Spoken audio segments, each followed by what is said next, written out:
Hey, what's going on? This is The Doug Show. I'm Doug Cunnington, and in this episode, we're going to talk a little bit about the theme that I use over at Niche Site Project. And I recently sort of revamped the site a little bit, and I often say the theme really doesn't matter. And I stick with that because a lot of times people are asking, like, what is the best theme for an Amazon affiliate site, for example? And really, most themes are going to be fine. All right. That's the real answer. Most themes are going to be fine. But what is embedded in that question many times is, like, what theme could I add onto my site, or what theme can I change to where it's going to make all the difference? What's going to skyrocket my conversions? Stuff like that. That's what's embedded. That's the subtext of the question. But a lot of times it's just not going to matter, right? The people selling the themes will tell you that it matters a tremendous amount, and you couldn't possibly do X, Y, or Z without their theme. And I fell into that trap. I fell into that trap buying themes that were complicated to use, that had so many features, that did things that didn't matter. And I've been using Thesis over on Niche Site Project since the beginning. I think I even signed up with Pat Flynn's affiliate link way back in November of 2013. That's when I started the site. So I signed up, got Thesis. It was supposed to be, customizable and give you flexibility and be good for SEO and load fast. Those are the critical things, right? So generally, it's the same, right? It still has that sort of core set of, functionality. It's fine for SEO, which I think at this point in time, if you get a paid theme, it's going to be difficult to find one where they've screwed up on the SEO. Of course, you could also get a plugin like Yoast, or there's many others that help you with some of the SEO, like meta, like the meta values that you may need to populate. But some themes have it built right in. You don't have to use an external plugin. And so one of the things that I can go on and on about that thread, I guess, but I've used Thesis from the beginning, and it's fine. Thesis has a concept called skins, which is essentially, it's like a child theme. So a lot of other theme frameworks have this, and Thesis is the framework, and then a skin lays on top of it. And earlier this year in 2019, Thesis sort of like revamped itself. And I've used a few different skins over the years, but the founder of Thesis, Chris Pearson, it's over at DIYthemes.com. He sort of rebranded Thesis in a way and put out a new skin called Focus. And Focus, as you can imagine, is all about getting people to focus on the content. And Chris put out, hopefully I can get him on the podcast and hopefully the YouTube channel, but Chris put out several videos sort of stating his thesis, to be a little bit recursive here, but stated his thesis on like web design and stuff. And he's a designer, developer, seems to be a really smart guy out of Austin. And basically it's like, keep things simple, make sure the site loads fast. He is very aware of the principles of, design and keeping people focused. And part of that is having like a single column of, content versus like sidebars and distractions all over the place. By the way, go have a look at nichesiteproject.com and you'll see it's been revamped and it's a little simpler. Now, one of the reasons why I wanted to talk about this topic is I had a lot of assumptions, right?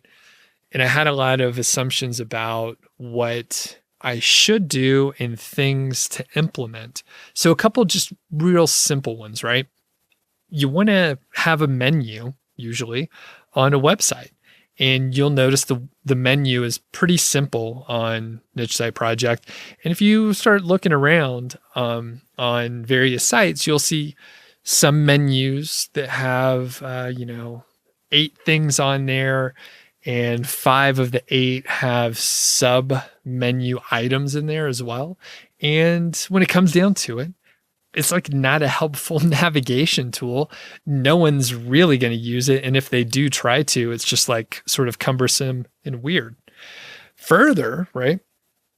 Not most, but a lot of people browse on their phone or mobile device or tablet. So if you have a complicated navigation menu, it's going to look like crap on their device. So if you have a bunch of items in there, it's just not going to be useful at all. So go check Google Analytics or whatever you're using for analytics, and you're probably going to find you have a pretty decent amount of traffic from mobile or tablets. All right. Pretty easy to check that. And then you'll know, 50% of my traffic is on a mobile device and they're reading on their phone. That menu is not going to be useful. And one of the other sort of like things that I was assuming is, let me finish the thought on the menu. So I thought I should have like a lot of things on there, but it turns out having fewer things on your menu is probably a good thing when you think about how folks are getting to your site. And for me, for most of my sites, people are getting to an inner page via Google search, right? They have a problem. The user, the searcher has a problem. They type in some query. They end up on my site. Fantastic. They're trying to solve their problem. They don't care about me or all my menu items, and they're not browsing around aimlessly trying to find, some other shit to distract them. Not usually. Some people, sure. But most of the time, someone's like, how do I do X? Or what is blah? And then they solve their problem, go on with their day. They're not usually looking for stuff to waste their time. Not most people. Some people, but not most. So moving on, one of the other assumptions that I had, and this will be a good example for you to go look at Niche Site Project to see what I did. So I looked at other websites, and a lot of times in the footer area, I saw that they had, it's kind of like footer navigation, right? You can have your privacy policy, your terms of service, other, useful links, and maybe a disclaimer. And a lot of times there's like 3 or 4 columns in the footer area. Again, go browse around various different sites and you'll see how, different people implement that. So in my head, I was thinking, I really need to have columns down there. And then they got me thinking about, should I have a table down there? What kind of coding? Is there a plugin for me to install so I could do this stuff in the footer? Do I need to put widgets down there? Right? There's a lot of ways to come at this. And when I took a step back and I was looking at what Chris was doing over there at DIY Themes, and he has a support forum for Thesis there and Focus. And I was just looking at different implementations, and then it hit me because I saw it on someone else's site. I was like, I don't need to have like the footer how it is on anyone else's site, right? What do I want down there? What needs to be accessible?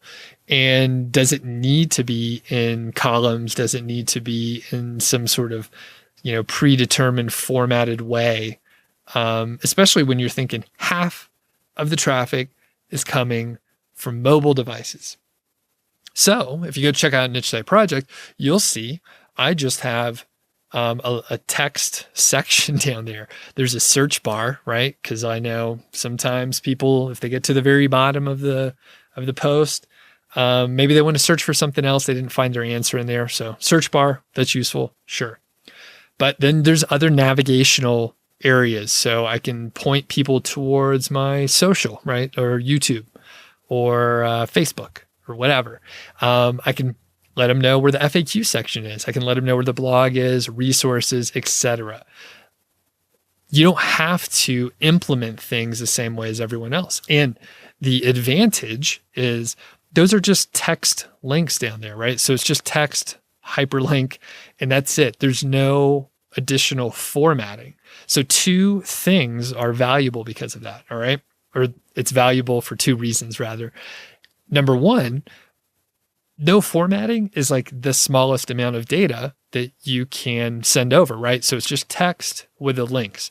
There's no tables, there's no CSS, there's no columns, there's no garbage.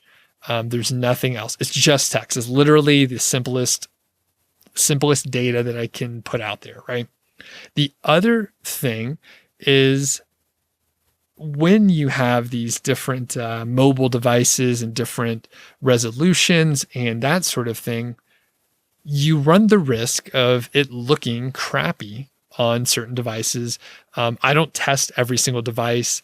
And with the simplest implementation, it's going to look better more often. Hopefully I'm right about this. This was my own assumption, but if there's no columns or predetermined formatting where I'm trying to make this fit somewhere, it's probably going to look better on more devices than not. In general, simple is better. And the other thing, and again, Chris Pearson, a lot of these ideas I got from him, and I'm sort of putting it through my own lens here, but the idea is no one cares about like if I formatted it pretty, They just want to solve their problem. They don't want to, they don't care if it's like some sort of clickable image or if it looks pretty or whatever. It just needs to be clear, help people solve their problem and not waste their time. And through all of this, right, through all of the, minor, focus again on these details, you end up a lot of times with a faster loading site. So I also got obsessed with, I go through periods where I'm just like, how fast is my site loading? Like, do I have big images? Like, what's going on here? And I went through and tried to lean things up a little bit, make some images smaller where a couple of them were big. But in a lot of ways, I've already like optimized at least to some degree, those images. So a lot of it was just like extra, garbage that was loading. And Thesis is cool because Chris actually has like a piece of, it's sort of like he calls them a box, but it's like a plug and play black box where it strips out what's called cruft, which is like extra unuseful code. It strips out the cruft from like WordPress because WordPress can be a little bit bloated. There's a lot of times there's some extra stuff in there that maybe you don't need. Sometimes you do need it, but one of the flaws with WordPress is by default, it will load some stuff that you maybe don't have to have. So this Thesis box like takes out some of the cruft that you don't need for certain things. So, and I can't talk about the specifics of what it's pulling out, but, Chris had some helpful videos where he was like, if you're not using X, Y, and Z, you could take those out and you save whatever, 25K or 30K of data, which doesn't sound like much, but when you're shaving things down, when you get obsessed like I do, there's no reason not to shave out that little piece and get your site loading faster. So if you check out Niche Site Project, you will see it should be loading pretty fast. Actually, let me know if it's not loading fast for you so I could check it out. But, I think the main sin that I've committed or that I haven't fixed yet is some of the images are a little big and I really need to get a plugin that'll go through and optimize everything. There's several out there, but I made the files a little smaller, but not as small and optimized as they could be. So the point is, you probably can use, almost any theme. And I would encourage people to use the simplest theme that you can. Even if a theme has a lot of features and stuff, it doesn't mean you have to use them all. And a lot of times, now think about it, right? So when you have searched for information on a product. A lot of people that are listening are Amazon affiliate folks or affiliate marketers of some kind. And think about yourself and think about when you've been searching for information on a product. Specifically, let's say you're at a store and you're like, I don't know which one of these products to get. Let me compare the two. Let me Google it, see what I could find. When you're looking on your phone in a store, couple things may happen. Think about this scenario, right? You're at this is me the other day. I was at Best Buy and I was looking at, I don't know, some kind of, device. I don't know. Let's say a cell phone. All right. I was looking at, tablets. Let's say I was looking at some tablets and I was like, I don't know which one of these to get. I Google it and you're inside the store. Your cell phone signal, your network signal is not as strong. It's loading slow. Do you actually care if you have little feature boxes around the content there that you're reading? Does it matter if the pro and con list has a special little check mark or a little bullet point? Does it matter to you at all? Or do you just want it to load fast so you see the information you can read? So there's no real value in having like the extra beautiful formatting. Yes, I know some people will disagree with me, but think about it. Do you really care whether or not it's formatted with a little shadow box around the feature box? Like no one gives a shit. You're just trying to get the data. So when you really think about it like that, it truly doesn't matter. And if it does, like if it's that optimization of like 2%, it takes you from 92% to 94% and you're at that level, then that's awesome. Like optimize for the 2%. But most people are operating in the 30 to, I'm just making up numbers, but you're operating at like the 30 to 75% range, right? Like if you do some other things, like get your site to load faster and stop fucking around with the, all this formatting for every single post, and you can push out more content because you're not, wasting an hour like doing the formatting for your post, you're going to be better off. It's going to load faster. You're not going to be wasting time. You're not going to be doing that mind-numbing activity of putting short codes and all that shit on there. And then the other problem, all right, talking about short codes, if you're using short codes, for example, in a specific theme, so you're using short codes in a theme, and then you want to switch to another theme, guess what trouble you're going to have? Those short codes are probably not going to work with your new theme. Let's say you have 100 posts out there and in 50 of them, you're using a few short codes. Well, I think you see the problem here.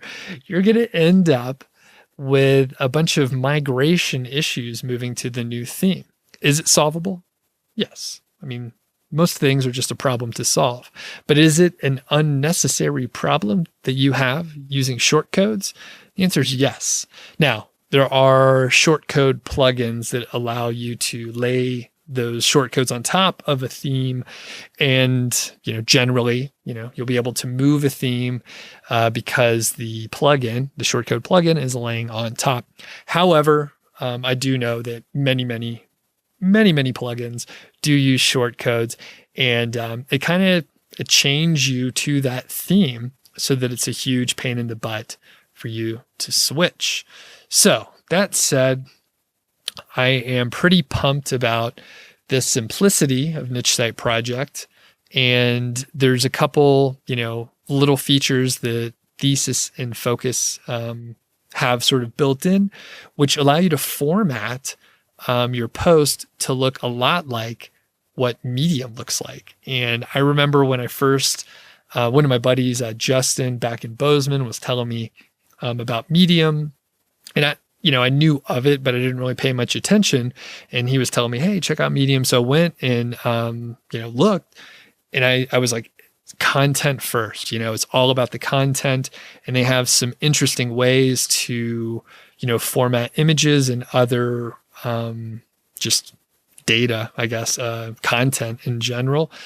and it looks great. It just looks beautiful. And when I was looking at Focus and Chris was, given the pitch for Focus, and I was like, this is exactly what I'm going for. You got a single column here. You can put a sidebar in Thesis and Focus, but I've opted for the default, the pure Focus aspect, which is around centering up the content, generally a narrow content area, which it's super easy to set things up with Thesis for like a narrow content column. That's one of the biggest pieces of feedback that I give people on their sites when I critique them. I have a look and they have like a huge content area on their site, a content section. It's like 1,000 pixels wide. So you end up with like 2 sentences on one line and it just looks bad versus a narrow column. The point is in Thesis, you can just go type in, how many pixels wide you want it, and you could easily adjust it. So you could have like a very wide content window or a really narrow one, depending on what you want. So anyway, I guess it was a bit of a push for Thesis. I really do enjoy the theme. However, the point is you can use these ideas to keep your theme, whatever theme you're using, keep it simple. All right. You can keep it very straightforward. And I think, I don't know if I mentioned it before. I am an affiliate for Thesis. I'm not even sure if it's a very active program these days, but I think at least back in the day, I was an affiliate. So I'll put a link so you could check it out. And I think it's a fine theme. If you have any thoughts, questions, or ideas about themes, it would be awesome if you leave me a voicemail or send me an email. So both of those are in the description and show notes there. You can call, leave a voicemail. I'll play it on the air. If you don't want to be on the air, you could just send in the email, feedback@doug.show. You can ask your question. Actually, I think a lot of people probably have some strong feelings about themes, and maybe you disagree about some of the things I said. Would love to hear it. We could have a little, back and forth. And you know what? We'll leave it at that. You have a great day, and we'll catch you on the next one.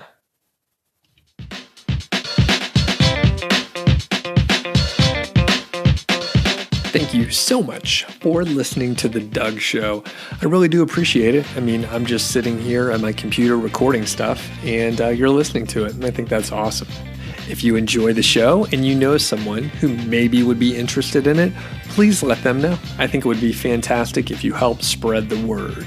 If you are not signed up for the Niche Site Project email list, well, you're in luck. All you have to do is go to nichesiteproject.com, click the green button, enter your name and email address, and I'll send you a bunch of cool stuff about affiliate marketing, productivity, including all my templates. If you happen to not be subscribed to this podcast, please do subscribe, and don't forget, I welcome your questions. So you could send your emails to feedback@doug.show. I got that really cool domain, doug.show. That's it. So feedback@doug.show. Or I'm going to leave my voicemail number in the show notes. So all you have to do is give me a buzz, leave a voicemail, and then I'll potentially put you on the air. So looking forward to it, and we'll catch you next time.